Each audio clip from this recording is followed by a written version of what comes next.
নমস্কার, আমার চ্যানেলে প্রত্যেককে স্বাগত। আশা করি আপনারা সকলেই ভালো আছেন।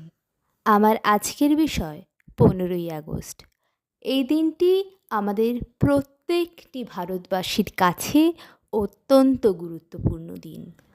200 বছর ব্রিটিশ শাসনের অন্তর্ভুক্ত থাকার পর দেশ স্বাধীন হওয়ার আনন্দ যে কী, তা আমরা যারা স্বাধীন দেশে জন্মগ্রহণ করেছি সেই দিনের উপলব্ধি আমরা কখনোই করতে পারবো না।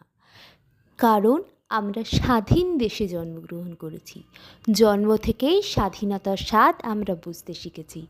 কিন্তু বহু মানুষই এখনও আছেন যারা সেই সময়ের নানান গল্প আমাদের শুনিয়ে থাকে। ধীরে ধীরে সেই সংখ্যাটা হয়তো খুবই কমে আসছে, কিন্তু তবুও আছে। আমরা অনেকেই আমাদের ঠাম্মা দাদুর কাছ থেকে এই রকম নানা গল্প শুনে থাকি।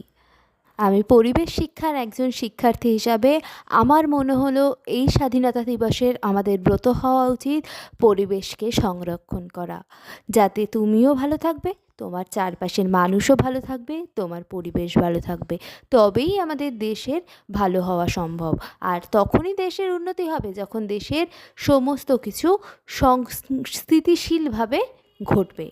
এইভাবেই সাস্টেনেবল ডেভেলপমেন্ট করে কিভাবে পরিবেশকে সংরক্ষণ করা যায়, তাই এই জন্যই কলাপাতার মাধ্যমে তোমাদেরকে আমি পতাকা বানিয়ে দেখাচ্ছি।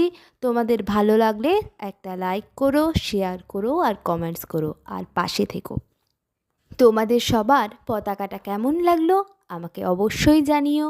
কোনো কিছুর রিকোয়েস্ট থাকলে রিকোয়েস্টটা অবশ্যই করো, আমি চেষ্টা করব তোমাদের রিকোয়েস্ট রাখার। আজকে এখানেই বিদায়, দেখা হবে অন্য কোনো দিন অন্য কিছু নিয়ে। এবং সব শেষে বলি, জয় হিন্দ, বন্দে মাতরম।